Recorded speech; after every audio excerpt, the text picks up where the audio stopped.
Halo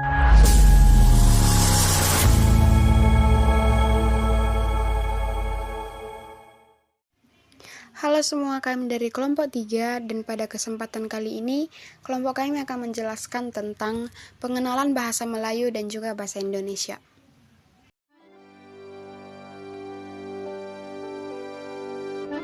Oke teman-teman, sebelum saya memulai materi, saya akan memperkenalkan anggota kelompok saya.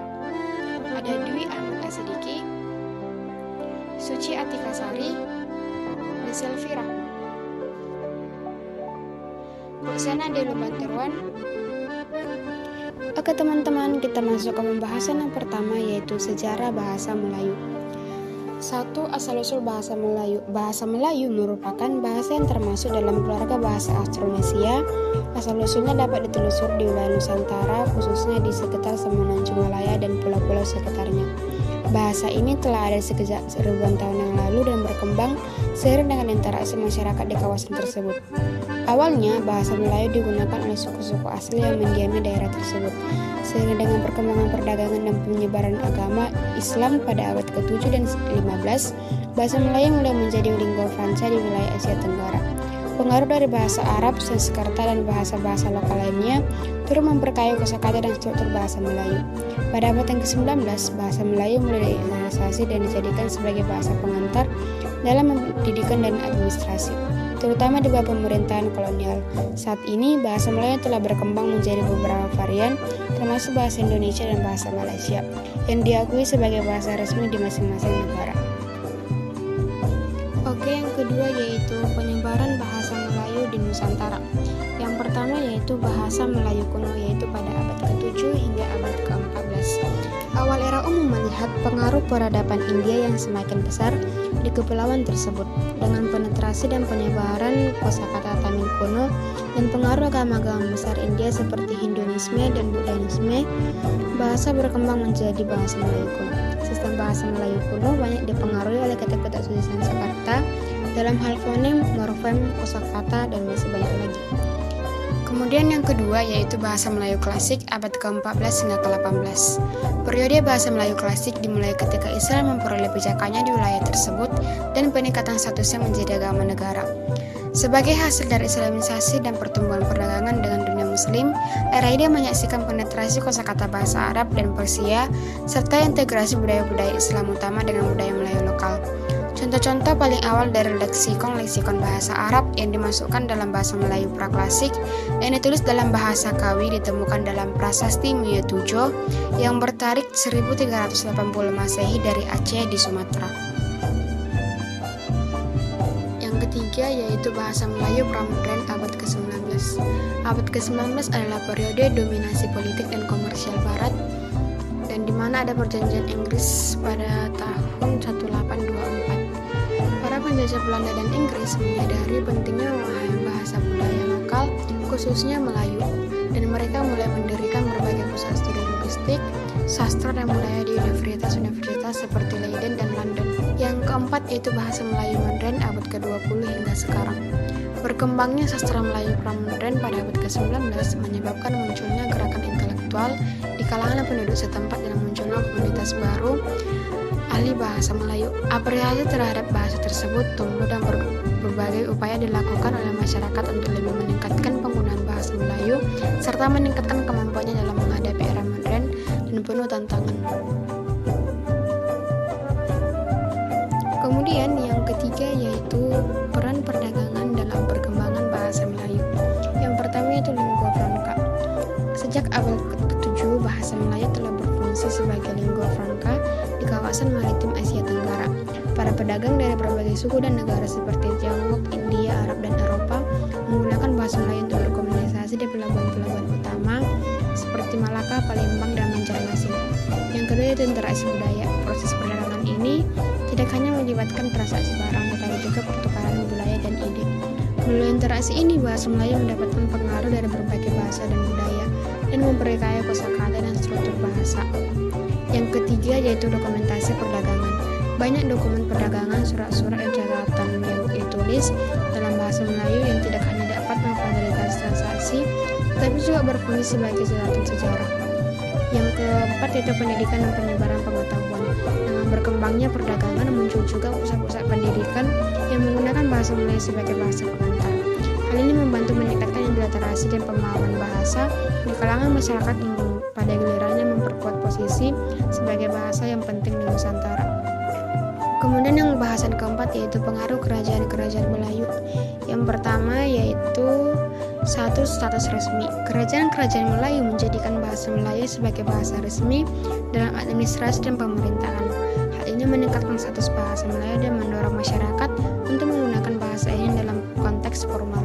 Yang kedua itu sastra dan karya tulis, di mana kerajaan-kerajaan ini menghasilkan banyak karya sastra seperti hikayat, syair, dan prosa yang ditulis dalam bahasa Melayu. Karya-karya ini tidak hanya memperkaya khasanah serta Melayu, tetapi juga memperkuat penggunaan bahasa tersebut di kalangan masyarakat.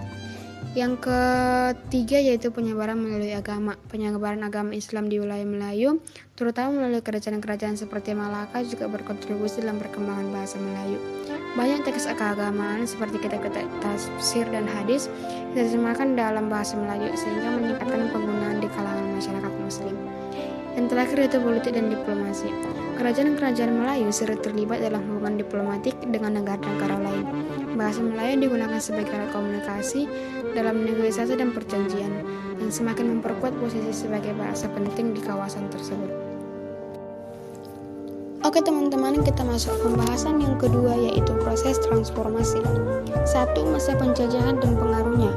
Di mana masa penjajahan di Indonesia dimulai pada abad ke-16 dengan kedatangan bangsa Eropa, terutama Portugis dan Belanda, memberikan pengaruh besar terhadap perkembangan bahasa Melayu yang kemudian menjadi bahasa Indonesia.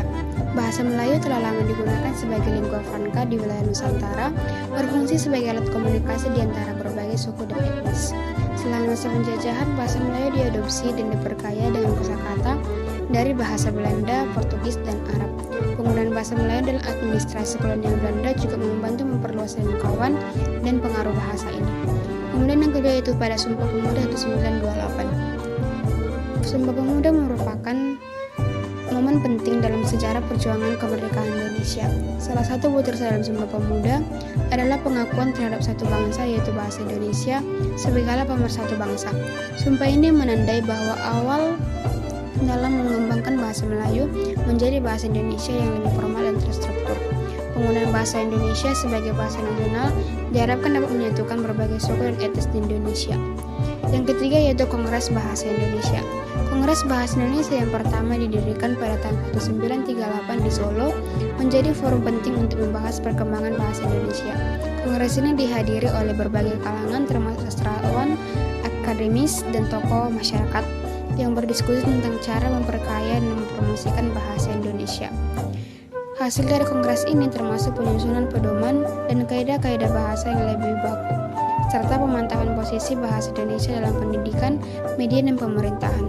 Kongres ini cukup menegaskan komitmen untuk menjadikan bahasa Indonesia sebagai bahasa ilmiah dan bahasa yang digunakan dalam berbagai bidang kehidupan. Yang keempat yaitu peran tokoh-tokoh bangsa. Tokoh-tokoh bangsa seperti Ki Hajar Dewantara, Muhammad Hatta, dan Suwandi memiliki kontribusi yang sangat signifikan dalam perkembangan bahasa Indonesia. Ki Hajar Dewantara sebagai pelopor pendidikan mengedepankan penggunaan bahasa Indonesia dalam sistem pendidikan untuk membantu kesadaran berbangsa di kalangan masyarakat.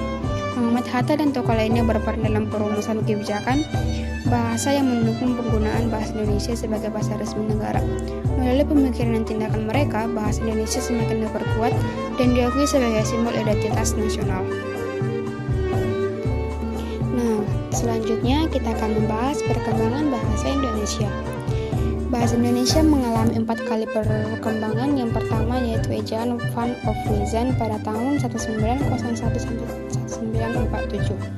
Sejarah ejaan bahasa Indonesia diawali dengan ditetapkannya ejaan Van Ophuijsen pada tahun 1901. Ejaan ini menggunakan huruf Latin dan sistem ejaan bahasa Belanda ditetapkan oleh Charles A. Van Ophuijsen. Ejaan ini berlaku sampai dengan 1947. Perubahan yang kedua yaitu ejaan Republik atau ejaan Suwandi pada tahun 1947 sampai 1956. Ejaan ini berlaku sejak tanggal 17 Maret 1947, di mana pemerintah berkeinginan untuk menyempurnakan ejaan Van Ophuijsen dan adapun hal-hal tersebut dibicarakan dalam Kongres Bahasa Indonesia pertama pada tahun 1938 di Solo. Kongres Bahasa Indonesia pertama ini menghasilkan ketentuan ejaan yang baru yang disebut dengan Ejaan Republik atau Ejaan Swayawandi.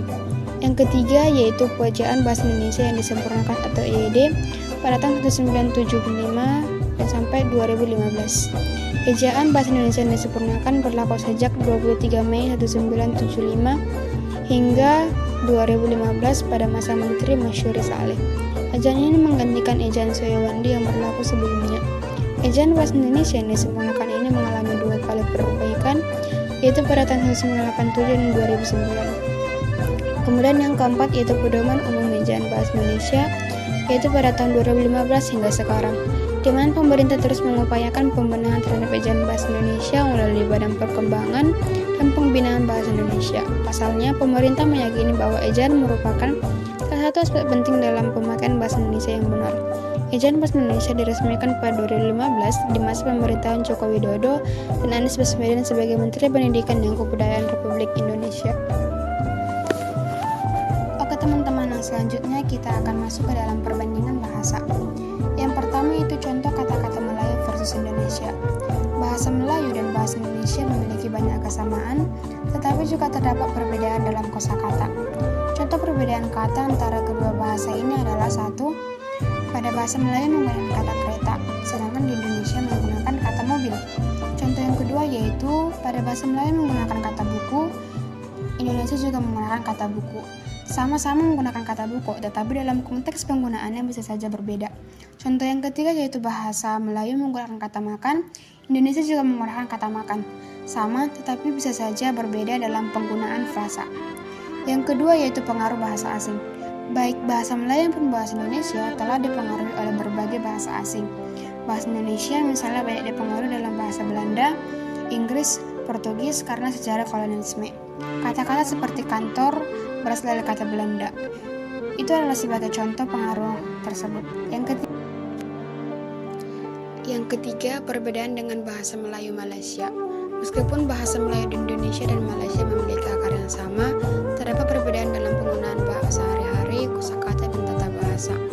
Misalnya dalam bahasa Melayu Malaysia, kata sekolah sering digunakan untuk merujuk pada institusi pendidikan, sedangkan di Indonesia kata sekolah juga digunakan, tetapi konteks istilah lain seperti madrasah lebih umum dalam konteks pendidikan Islam. Yang keempat, perkembangan modern. Perkembangan bahasa Melayu di Indonesia juga dipengaruhi dengan kemajuan teknologi dan globalisasi. Bahasa Indonesia misalnya mengalami perkembangan pesat dengan munculnya istilah-istilah baru yang berkaitan dengan teknologi informasi seperti internet, blog, dan aplikasi. Selain itu, pengaruh media sosial juga membawa pengaruh dalam cara penggunaan bahasa sehari-hari. Oke teman-teman, kita masuk ke yang terakhir yaitu kesimpulan dari video ini. 1. Pentingnya bahasa Indonesia sebagai pemersatu. Bahasa Indonesia berfungsi sebagai bahasa pemersatu di tengah keberagaman suku, budaya, dan bahasa daerah yang ada di Indonesia. Sebagai bahasa resmi negara, bahasa Indonesia memungkinkan komunikasi yang efektif antar warga negara dari berbagai latar belakang. Hal ini memungkinkan untuk mendukung persatuan dan kesatuan bangsa serta memperkuat identitas nasional. Kemudian yang kedua yaitu peran generasi muda. Generasi muda memiliki peran yang sangat penting dalam melestarikan dan mengembangkan bahasa Indonesia. Mereka adalah agen perubahan yang dapat memanfaatkan teknologi serta media sosial untuk mempromosikan penggunaan bahasa Indonesia yang baik dan benar.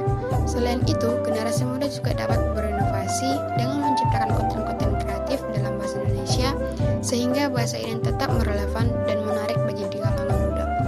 Kemudian yang ketiga yaitu tantangan di era digital. Di era digital, bahasa Indonesia menghadap berbagai tantangan, termasuk pengaruh bahasa asing dan penggunaan bahasa gaul atau bahasa gaul yang seringkali tidak sesuai dengan tata bahasa baku. Media sosial dan platform digital lainnya mendorong munculnya istilah-istilah baru yang dapat mendorong penggunaan bahasa Indonesia yang baik. Oleh karena itu, penting untuk menyeimbangi antara kreativitas dalam berbahasa dengan upaya menjaga keaslian dan kelestarian bahasa Indonesia. Dalam rangka menghadapi tantangan ini, kolaborasi antara pemerintah, masyarakat, dan akademisi diperlukan untuk mengembangkan program pendidikan, bahasa yang efektif, serta kampanye kesadaran dan pentingnya penggunaan bahasa Indonesia dengan baik. Dengan demikian, bahasa Indonesia dapat terus menjadi alat pemersatu serta identitas bangsa di tengah perubahan zaman.